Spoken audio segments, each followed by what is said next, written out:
la gracia y la paz del Señor sea con cada uno. En estos días de estrés hemos estado estudiando el Salmo número 23, que es uno de los salmos más amados por la cristiandad, donde el Señor nos da algunas pautas de cómo tratar estos momentos difíciles, angustiosos, estresantes. El primer tema era sobre el antídoto para el temor. El siguiente era el antídoto para la preocupación. Esta vez vamos a hablar acerca del dolor.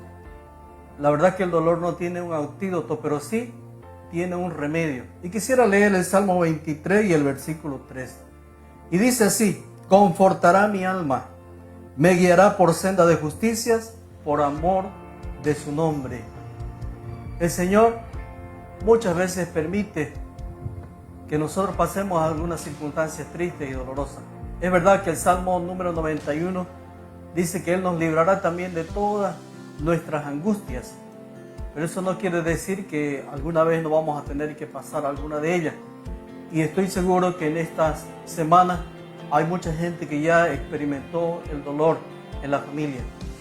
Por eso quisiera en este tiempo meditar en este versículo 3. Confortará mi alma. Significa que el Señor tiene un remedio para los momentos dolorosos de nuestra vida. Y quisiera yo referirme a otro pasaje bíblico que es prácticamente el ejemplo para lo que Dios hace con nosotros cuando estamos en angustia y dolor. Y es el libro de 1 de Samuel 22:1, una de las experiencias de David. Se llama la cueva de Adulán. David en la cueva de Adulán. Y dice así: yéndose luego David de allí, huyó a la cueva de Adulán, y cuando sus hermanos y toda la casa de su padre lo supieron, vinieron a él. El dolor es inevitable, pero el Señor tiene un remedio para eso.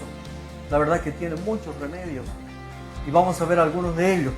Aquí, por ejemplo, dice primeramente este pasaje algo muy interesante, que cuando David estaba huyendo, siendo perseguido injustamente por el rey Saúl, se fue a vivir en una cueva, porque seguramente ahí era el lugar más seguro para él.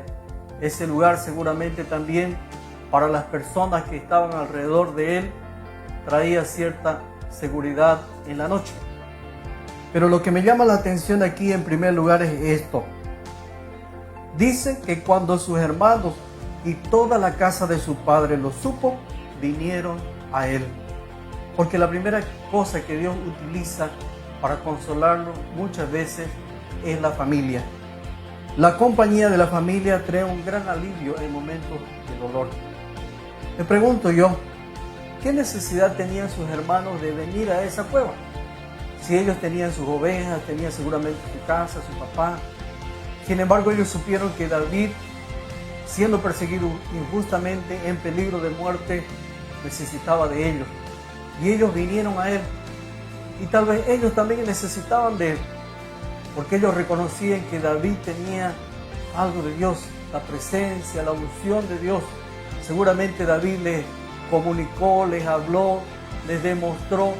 De alguna forma también el rey David seguramente transmitía confort, consuelo, fe, esperanza. La Biblia habla de David como el dulce cantor de Israel. Y seguramente sus hermanos, conocedores de esta situación, de esta cualidad, querían pasar un tiempo con David también para ser fortalecidos. Entonces, la familia es importante y Dios sabe. Y este tiempo que nosotros pasamos, ya estamos redundando en lo mismo, en enfatizar, pero creo que nunca va a ser de más enfatizar de que sea lo que Dios valora en la familia. Porque cuando todo lo demás pase, cuando todos se vayan, quedarán tus hermanos, tu papá, tu mamá, tus abuelos. Porque si hay algo que nosotros tenemos como familia es que siempre vamos a estar unidos, independiente de cómo sea uno de nosotros. Yo veo la cualidad, inclusive en las personas tal vez que no merecen, pero su familia siempre está cerca y lo defienden porque es de la familia.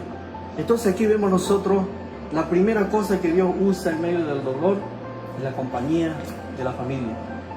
Y nosotros sabemos que Dios está usando ahora esto para unir precisamente la familia. Segunda cosa que encontramos o que yo encuentro en este pasaje es la cercanía de amigos. Dice así la palabra del Señor. Primero de Samuel 22:2. Y se juntaron con él todos los afligidos y todo el que estaba endeudado y todos los que se hallaban en amargura de espíritu. Y él fue hecho jefe de ellos y tuvo consigo como 400 hombres. Imagínense cuánta gente en una cueva. Debe ser una cueva muy grande.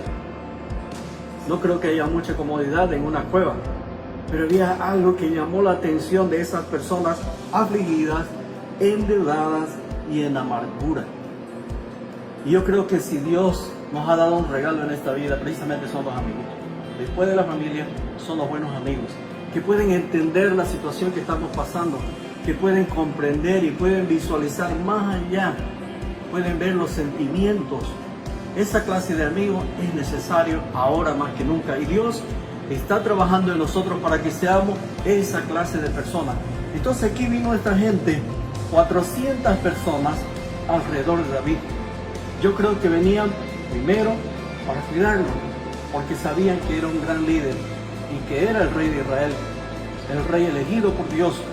Pero por otro lado también se encontraban seguros con él, encontraban un amigo, alguien que podía entenderlo, porque David es un hombre experimentado en injusticia, en temor, en angustia y dolor. Una de las frases que David usa muy frecuentemente en los escritos dice así: vive Jehová, que ha librado mi alma de toda angustia. Entonces podía comprender a esos afligidos, angustiados, endeudados y amargados, podía comprenderlo. Y estoy seguro que ellos también sentían cierta paz, cierta seguridad. Yo solamente me imagino, después de un día caluroso en el desierto, ellos salían para buscar comida, volvían seguramente cansados, y allí, en esa cueva, donde había cierta comodidad, no había toda la comodidad completa que uno podría tener en su casa, pero su alma sentía un confort, porque allí estaba David. Y yo me imagino solamente que él en el fondo de esa cueva, porque allí lo pondrían para seguridad, agarraba su arpa y empezaba a alabar al Señor. Y de allá del fondo de esa cueva salía un cántico de alabanza, de fe, de esperanza, un cántico de seguridad. Y eso inundaba ese ambiente en esa cueva. Se convertía en un lugar de adoración, se convertía en un lugar de refugio, de consuelo, de paz. Por eso esas personas podían estar, esas 400 personas podían estar ahí en la cueva de Adulán, porque había alguien que adoraba, alguien que creía, alguien que se refugiaba en Dios, alguien que dependía de Dios. Y este es el tiempo cuando nosotros como familia, como cristianos en especial, podemos levantar nuestra voz en adoración, podemos levantar nuestra voz en fe y clamarle a Él y declarar nuestra confianza. Como hizo David, el Salmo 23 es solamente una de las muchas expresiones que David compuso en ese tiempo, declarando su confianza en Dios, y sin duda eso trajo también confort, seguridad. La tercera cosa que yo veo en esta cueva es que la presencia del Señor se hace manifiesta a través de esta situación que están viviendo estas personas, acompañando a David y él siendo acompañado por ellos en medio de la crisis, de la inseguridad, de la injusticia, en medio del dolor. Dice la palabra del Señor que David estaba ahí con esos 400, dice, y tuvo consigo como 400 hombres y fue hecho jefe de ellos. ¿En qué sentido él podía liderizarlos si él estaba siendo un perseguido? Él estaba siendo también angustiado, porque la presencia de Dios estaba en su vida. Entonces, no hay nada mejor que la presencia de Dios. David sabía que su buen pastor, el cual él alaba en el Salmo 23, le iba a guiar por verdes pastos y aguas tranquilas, pero no lo iba a abandonar en el tiempo de la prueba.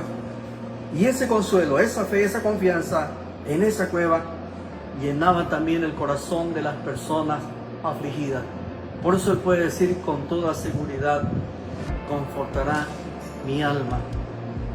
Pero finaliza, y quiero concluir con esto, el versículo 3, diciendo: me guiará por senda de justicia por amor de su nombre. Alguien dijo una vez que el mejor maestro es el dolor, porque ahí aprendemos a ser solidarios, ahí aprendemos nosotros también a ver la vida de una perspectiva diferente. Una vez que pasa la crisis, nosotros salimos más fortalecidos. Es cierto que en el momento del dolor uno no lo ve eso, pero Dios está preparando ahora a nosotros como iglesia, como familia, para que cuando todo esto pase seamos mejores personas, mejores familias, mejores cristianos. Él nos guiará por senda de justicia, por amor de su nombre. Que así sea, que Dios haga su perfecta voluntad en cada uno de nosotros.